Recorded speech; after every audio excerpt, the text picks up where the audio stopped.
HarperCollins and HarperAudio present The House of Brides, a novel, by Jane Cockram, performed by Jaye Rosenberg.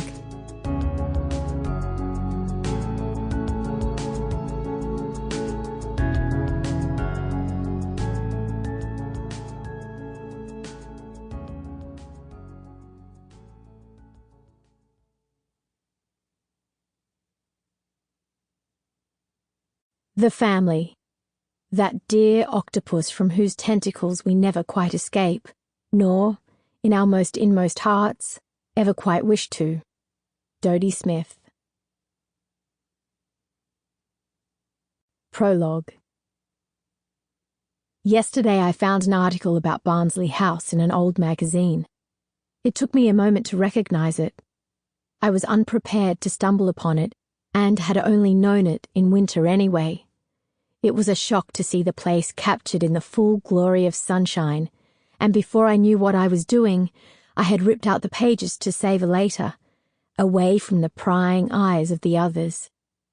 In one photograph, the blue curve of the harbour is filled with sailboats and fishing trawlers.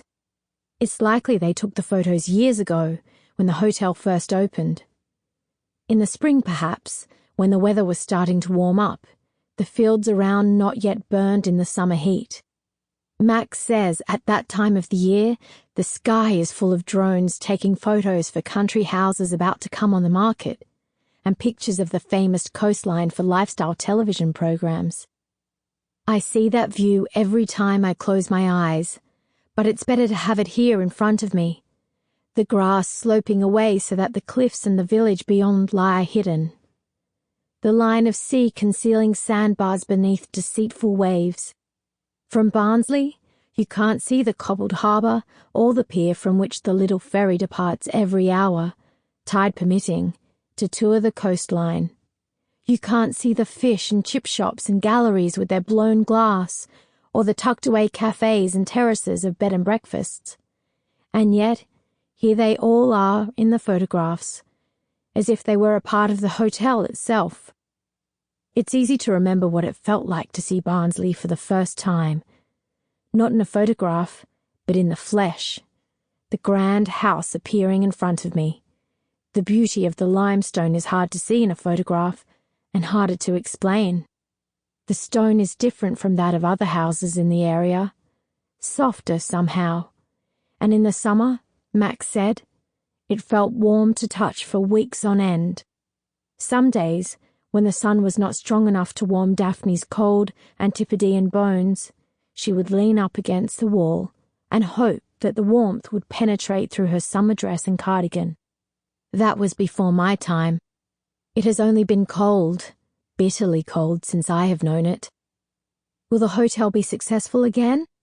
Or is the article pointless, directing wealthy American tourists towards a house of ghosts? A hotel that has lost its way, and the woman who ran it, and not in that order. I have to hope we can turn Barnsley around, because it has somehow gotten in my blood, just like it got in the blood of the women who came before me. 1. A toast to Miranda, my father said as he raised his glass to the air, then collided it heavily with the similarly upheld glass of my stepmother. May your career at Grant and Farmer be long and successful. It wasn't the first time he had toasted a new direction in my career. God knows there had been a few twists and turns before this last crash and burn, but it was the first time he had been involved in getting me the job. After everything that had happened, I didn't really have a choice not to take it. My father had to call in a few favours, and when that didn't work, I think he had to start making promises. Compromises. I don't think it got to actual exchanges of money, but I'm not sure.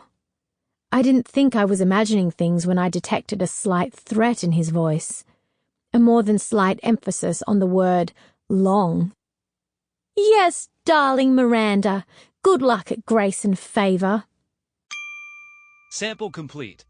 Ready to continue?